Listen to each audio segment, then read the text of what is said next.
The Yeti Radio, powered by DavidLeeImaging.com. David Lee Imaging in the Titletown Music Archive and the Live 365 app. It's alive! The Yeti. Welcome to the Backstage Lounge on the YetiRadio.com.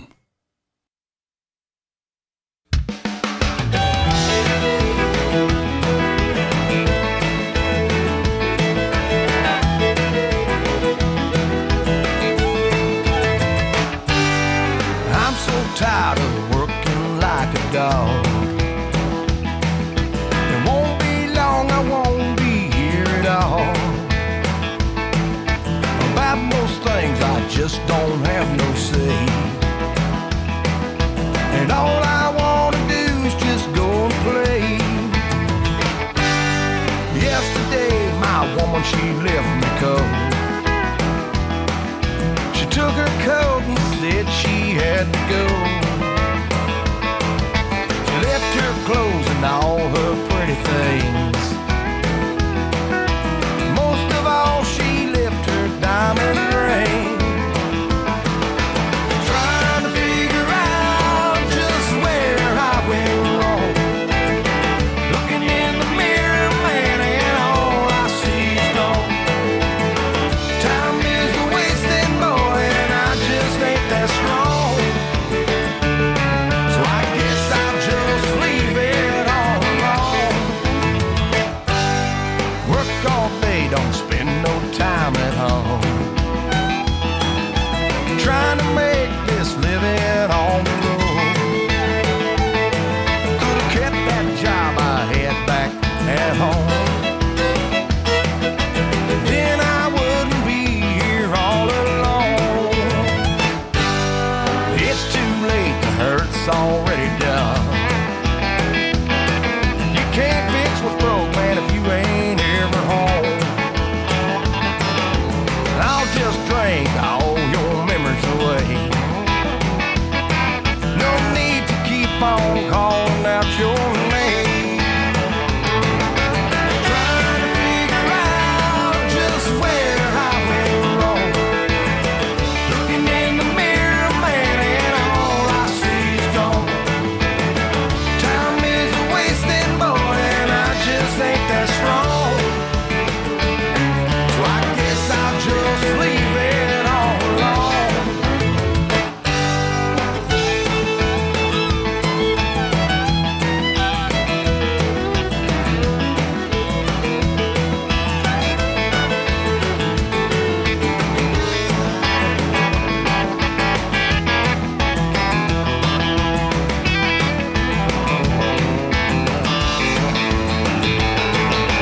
Trying to figure out just where I went wrong.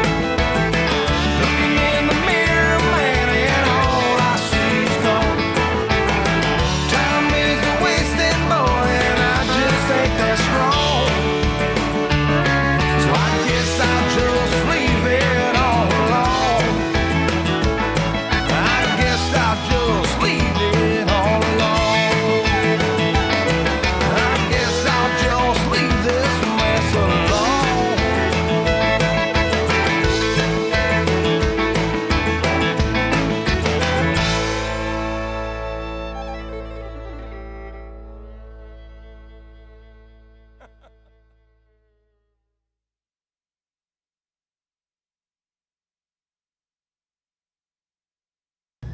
Okay. Welcome to the Yeti Radio. We are here at MetalHeads MC at the Paradise Valley Clubhouse and sponsored by Last Train to Juarez. We are sitting here with Mr. Marty McIntosh. Hey, how are you? Pleasure to meet you, sir. It's been awesome. I've done a little bit of research getting to this point. I know you do the Waylon Jennings tribute. Do you also have any of your own? Yeah, Waylon Jennings tribute is called Outlaw, and it's been really getting some good momentum here in the Valley. But yeah, if you go to Marty McIntosh on YouTube, or if anyone just Googles MARTY McINTOSH or MARTY McINTOSH Music, and it'll lead them to all the platforms. Because actually, it's the #1 search on Google for MARTY McINTOsh. Okay. MCINTOSH. Right. Okay. I'm gonna go with 3.0. How did you get your start in music? God, how far back do you want to go? Beginning. Let's go back to when I'm about 6 years old. My family was, my father was a minister, Okay. and they played gospel music. My mother, my sisters, my brothers, and me, we all played in the family band. So I grew up in gospel music. And then after I was about 15 or 16, I started listening to the radio and realizing that I kind of liked the Merle Haggard, Waylon Jennings, and Leonard Skinner, and and on up into the early 80s, and music just kept changing my life, and so I started performing around locally and playing music. Okay. Well, being Gen X, I think they say we're the last generation to have had no technology. Okay. But I think we're also the last generation to have had as much musical influence as we've had. Right. Not taking anything away from musical influence of anybody else, but I think the Gen X influence of music was quite diverse and broad. More broad than any other era. We have a lot of great talent out there inside the world. There's a lot of opportunities now that weren't around years ago. But there's a lot of great music out there. There's also a lot of noise. Yes. And that takes away from it. Takes away a lot, unfortunately. And that's got to do with the technology. Right. But you can't yin and the yang, right? Good and bad. Yeah, that's got to take the good and the bad. So what made you want to do outlaw? Well, I've been playing, like I said, full-time since 2009. I've been a full-time musician. And everywhere I would go, people would say to me, "Oh my God, man, has anybody ever told you you sound like a cross between Waylon Jennings and John Mellencamp?" Okay.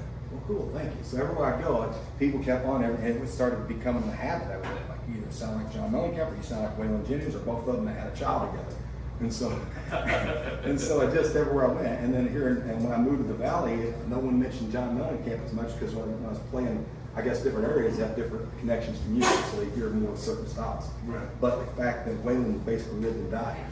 Right. He played his first show in Coolidge at the Galloping Goose. Okay. And when he was like in his 20s, when he moved with his first wife to Arizona. Okay. And I'll be playing there on the 16th. On the 16th? Right, yeah, Galloping Goose in Coolidge. But Okay. anyway, so here in the Valley, it's going to be great, because it's one of, if not the first place that Waylon ever played in the Valley. In Arizona, not the Valley. But he had such a connection to Arizona that when I would play around the Valley, people would come to me and they never mentioned the Mellencamp anymore. It was always, you sound a lot like Waylon. So I thought, he is one of my biggest inspirations for being an artist, besides, God and Father.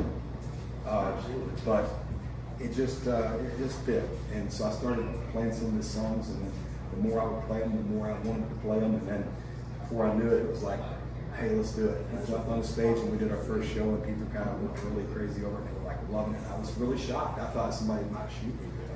Because we're not impersonators, we're tribute artists, and we're trying to do these songs in a way that Waylon would have been proud, but yet not be a Waylon impersonator. So I had my own little twist on these, and a person came to me and they go, "My God, man, I don't know if you just butchered Waylon's song, or I don't know, man, but I freaking love it." So I'm like, I was like, okay, that's a good thing, right? Absolutely.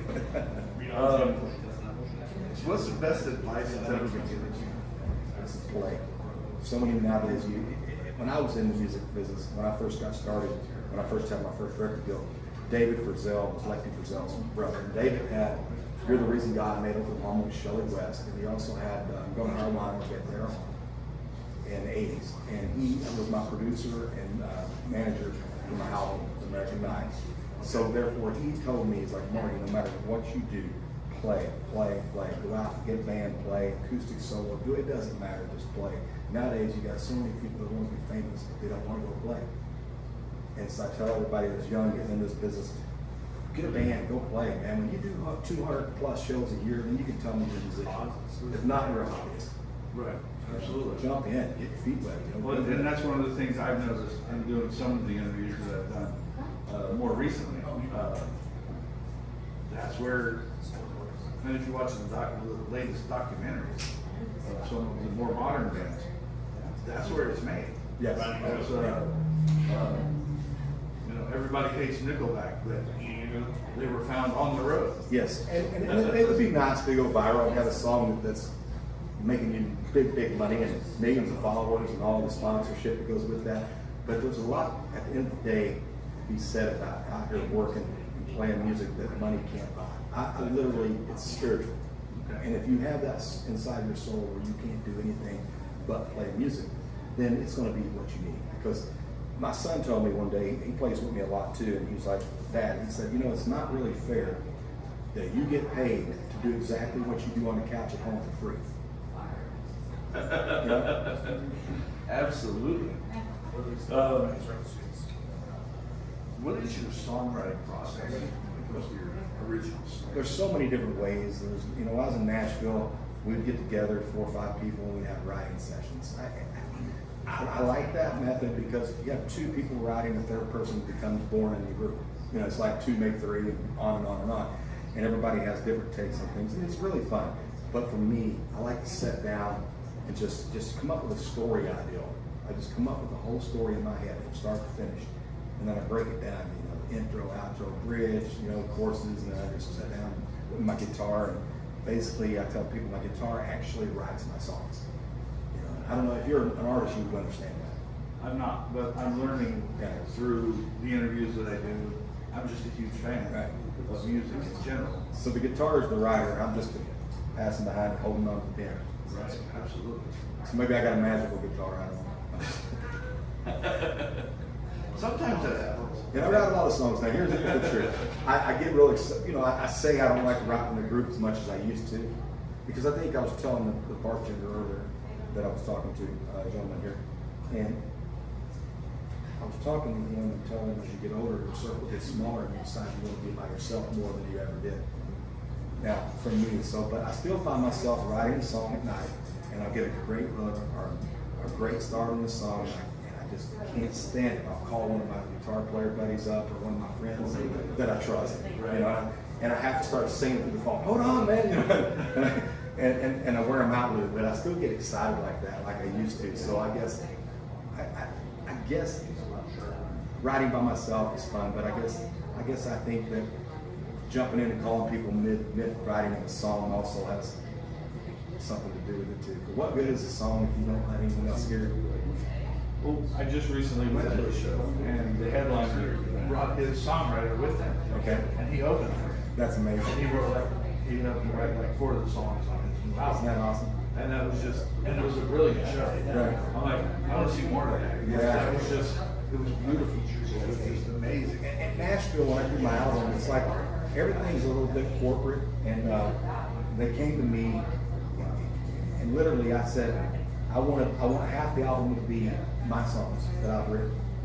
I ended up getting 3 cuts on a 12-song album, and the rest were all their circle of songwriters and everybody and their brother and mother making a cut on your album, and they think they know more than you do. But I believe that they leave some of these artists alone, even like in Waylon Jennings' day, when they try to control the artist and tell them how to write, how to sing. You don't go out and hire someone to do a job for you to put a roof on your house and then go out there and try to tell them how to drive every nail. You hire them for a reason. Let them be who they are. I feel this, if I hire a guitar player for me, there's a reason I hired him. I let him get up there and be himself and just show me what he's got. If he doesn't got it, I'm not going to tell him how to do it. I'm going to fire him. So I think that the labels should be letting people have more artistic freedom. Okay. And I believe with the internet, they have now. Because they don't need the record labels anymore. They can just go out and do it themselves. But then we get back to that noise that we're talking about.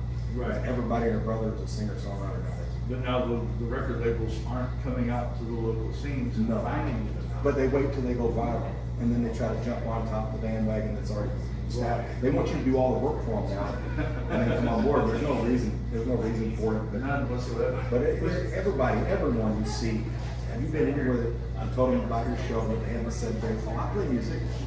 Oh, my cousin plays music. Right. Everybody is a musician nowadays. Absolutely. So what's the craziest thing that's ever happened to you on stage? Oh my God. Well, I'll tell you, the strangest thing that ever happened to me waiting to go on stage. Okay. The Midnight Jamboree is Ernest Tubbs record in Nashville. Okay. And there's a stage in the back where the artists perform their shows. And I'm waiting backstage to go on, and standing there with David Frizzell, and I'm like, dude, you know, I don't think I belong here. You know, I was nervous, just starting out in Nashville. The place was packed, and he said, son, if you didn't belong here, you wouldn't be here.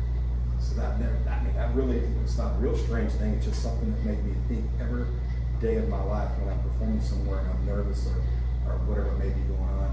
I literally remind myself of what he said. You know, so if I didn't belong here, I wouldn't be here. So I just gotta just be me and just give them my heart. You know? I like that. That makes helps me make a lot of sense of things. Right. You belong here, man. You wouldn't be here. You know, everything's for a reason. What's your favorite song to perform? Original and outlaw. Okay. That's tricky because us musicians have so many favorite songs. And then we get jaded sometimes too. We take a favorite song and then end up playing it so many times that we can't stand it anymore. Right. So I have certain songs that I will not play live, even if people offer me $300 to do it, because it's a special song to me at home. And I don't want to taint it up. But yeah, performing live, my favorite original song would have to be my song, Taking Back Country. Okay. And I'll sing it for you here in a little while. It's talking about how country music kind of has went to hell. And this gentleman's praying to God to let some of the legends that are up there shine down and bring back country music. So it talks about bringing back, taking back country music. But anyway, that's one of my favorite songs to perform as an original. My favorite song to sing, I would say would have to be, God, I don't even know, that's so hard. That's a hard question. I have so many favorites, but are you talking fun or favorite because it means something? However you want to answer. Oh man. The funnest, and then the one that means the most. I like singing the old Keith Whitley song, Don't Close Your Eyes. Okay. That was the song that inspired me to be a songwriter. So I like performing that one. And then I love to do Good Hearted Woman. And it's just a fun song. It's almost like it puts you in a train. Right. And you're going, and you have to literally, to get out of that song sometimes, you got to jump out of it. Because it just locks in on that D chord and just keeps rolling down the train. Literally. Yeah, so that's a fun song, yeah. That's awesome. Let's see. You got anything else coming up? I do. I think we talked about the Galloping Gears, but the Monday, the first, when is the first? Tomorrow, I'll be at, can I say the name? Yes, absolutely. I'll be at the Roosters in Mesa. Okay. Yeah, Roosters 7 in to Mesa? 10. It's a solo show. Okay. Acoustic or? Okay. Yeah. Acoustic show at Roosters tomorrow. That's awesome. What about music? You got any new music coming out? I actually do. I just it's in the process right now of being mixed and mastered. It's a remake of a song that I wrote in the 80s called Love's a Crazy Thing. So I play up at the Foley Ranch. Last training Perez plays there too. The gentleman there, Ryan, was there for a DJ. He heard one of my songs and he was like, that's an awesome dance song. Right. He said, have you ever had anybody do a choreographed dance to it for line dancing? And I said, no, because I always felt the beat was a little off. And he says, well, hey, do you have the masters? Do you have the CDs and stuff to it? So it was a done recording. So I brought it to him. He took it home and he's been working on that for a couple of months. And he's put beats to it to make more dancing. Okay. And then he's going to have the people create a dance to it. And then we're going to video that and release that with masses. And hopefully it becomes a sensation for line dancing. Absolutely. We'll see that. It's called Love's a Crazy Thing. Love's a Crazy Thing. We're gonna have to remember that because my wife, who hardly ever leaves the house, goes, "You want to go learn line dancing?" There you go. And I'm like, "It's a refresher course for me."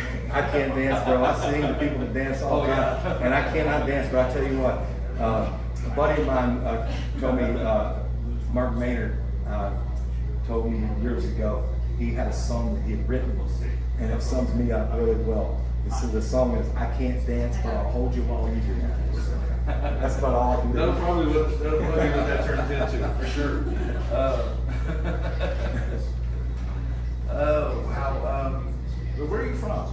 originally born in Indiana, but I spent most of my life between Gulf Shores, Alabama, and Nashville, Tennessee.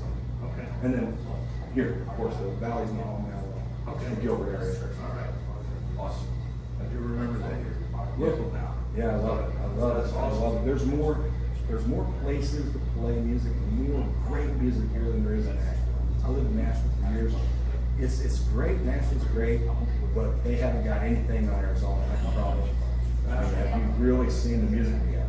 Have you heard of it? We've got some amazing artists. When I first moved here and then started getting into the music and then got into the scene, granted, I started on the opposite side of the coin, doing what I'm doing. And I'm working my way into the rest of it, at least trying to.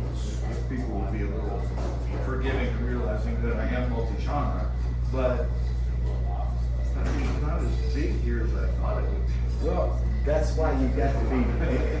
Here's, I try to put my own edge on all this stuff. You know, I take rock songs, country songs, they all become Marty at the end of the night. And that's, out in Arizona allows artists to do that. Okay, so you can, absolutely. You know, I don't know, even like Last Train War has all these guys that are doing things their way. There's more of that here than there is just a George Strait run-of-the-mill country singing. Right. And that's what I'm more speaking towards. I'm saying there's amazing artists here because they are allowed to be artists in Arizona. I mean, there's a few places that are cookie-cutter cowboys, but they're not packing out the house. The guy that gets up there and just kicks over his soul in front of everybody, that's the people that put the butts in seats, so to say.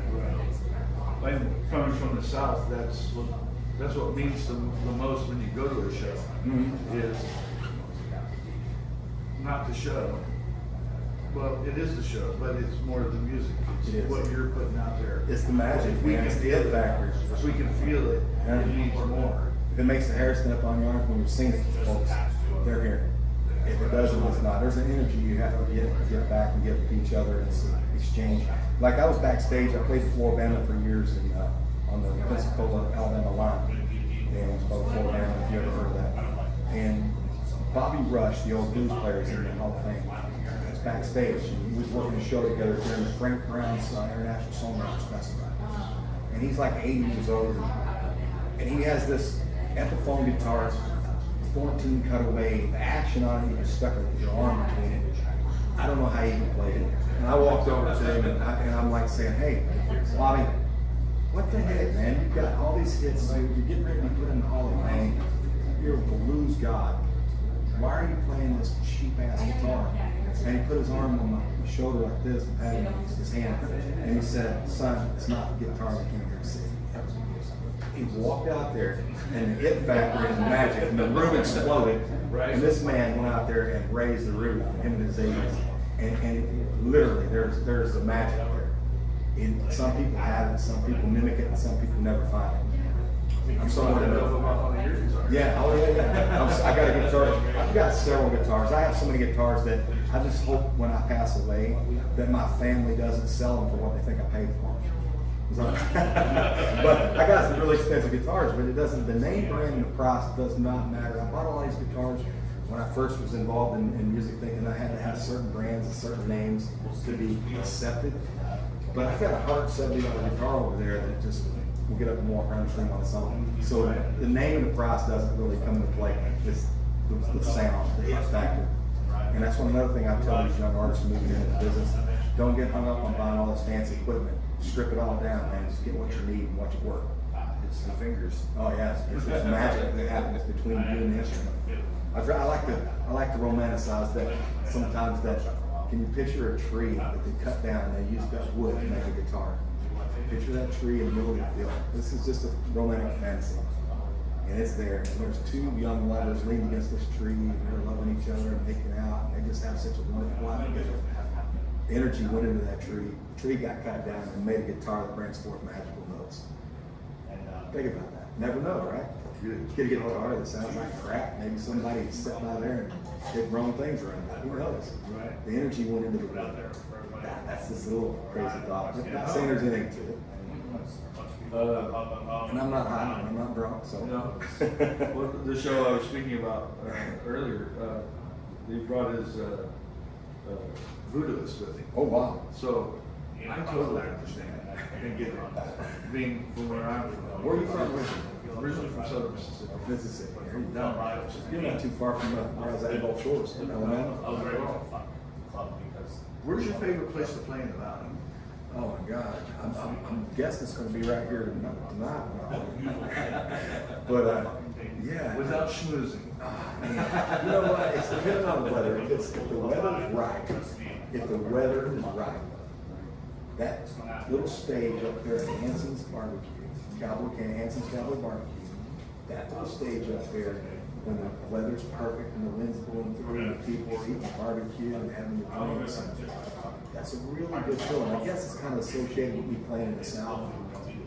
It kind of reminisces some of the places I played, you know. The crawfish tables. Yeah, yeah. So that place has a very, very a good vibe when it's really nice outside. But when it's going to be 110 degrees in the valley, I don't know, man. Every place can be a challenge. Gotta find somewhere inside. Yeah. If you could play anywhere in the world, I won a stupid lottery. I'm gonna put a bunch of bands together and we're gonna go on a tour. A bunch of Arizona bands. Yeah. Where do you want to go play? You know, I don't know. And I would probably just say, hey, you'd probably find me in some pub in Scotland somewhere in the corner. Really big belly and bald head. And my hair would be all gone and a beer in my hand. Scottish. I'd be playing in some pub somewhere, like I said, I don't know. I'd still be playing music, but I'm not. That's that question. That's funny, right? Probably most of them, if not all of them, are genuine, but probably one of the more genuine. Yes, I tell my girlfriend all the time. It's like, hey, look, why don't I just go get fat and old and bald and play music in a corner somewhere? If you could change anything about the music industry today, what would it be? Well, I don't believe the music industry is an issue anymore. I think that it's already worked itself out. I think everybody's going independent and rocking the house and making bank, and I don't think that the big ivory towers have any I don't think they have any dog in the race. Unless you're on the level like of Taylor Swift level or something, you know. But then they even then, how much control do they have anymore? You know, so I mean, I don't even really negotiate or talk or I don't even have their, it doesn't even cross my mind anymore, record label stuff. I formed my own record label and publishing company and all that stuff years ago, and I've just been playing music, I mean, that doesn't mean record deals aren't needed and there's not a purpose for them. If you have a record label that's put a bunch of money behind you, yeah, if you got one that's taking your money, then you don't get it. Absolutely. That's for damn sure. Because that fiasco back in the 60s was a ghost. So you don't need distribution anymore, you don't need anything, you just gotta go viral nowadays. Well, I look forward to putting this up tomorrow. Well, yeah. People are gonna say, what the heck? I'm just an old country guy, man, and I used to say boy, but now I'm over 50 now, so I say country guy. That works. Well, I want to thank you for the opportunity. My pleasure. And look forward to seeing you around more. Maybe hit some of the places on the west side. We can do it. My pleasure. Thank you so much. Absolutely. It's the Yeti Radio here at MetalHeads MC at the Paradise Valley Clubhouse. Mr. Marty McIntosh. And thank you again. My pleasure, brother. Thank you. Awesome time, and look forward to the future. Exactly. Thanks. Have a great evening. Dear Lord, country music has gone to hell. We can't seem to fix it ourselves. So that's why I'm calling on you to get back our country music. It's gonna take a little help from the choir, Lord. And I can name a few of your singers tonight. That's right. We need Johnny Cash, Waylon Jennings, George Jones and Conway Twitty, Hank Williams, Lord, and Sweet Lefty Frizzell. Can you let them shine down here on us with a little pure country love, Lord, so we can get back to where it all began. We need Johnny Cash, Waylon Jennings, George Jones and Conway Twitty, Hank Williams, Lord, and sweet Lefty Frizzell. That's right.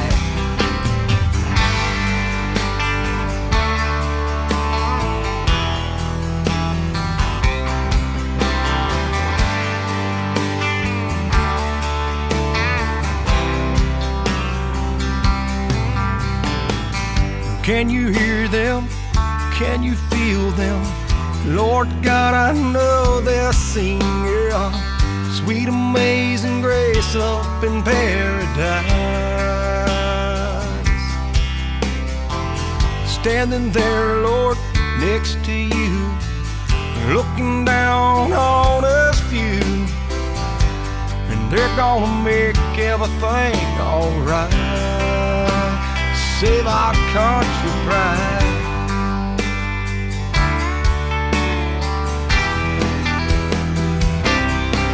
We need Johnny Cash, Waylon Jennings, George Jones and Conway Twitty, Hank Williams, Lord, and sweet Lefty Frizzell. Can you let them shine down here on us with a little pure country love, Lord, so we can get back to where it all began.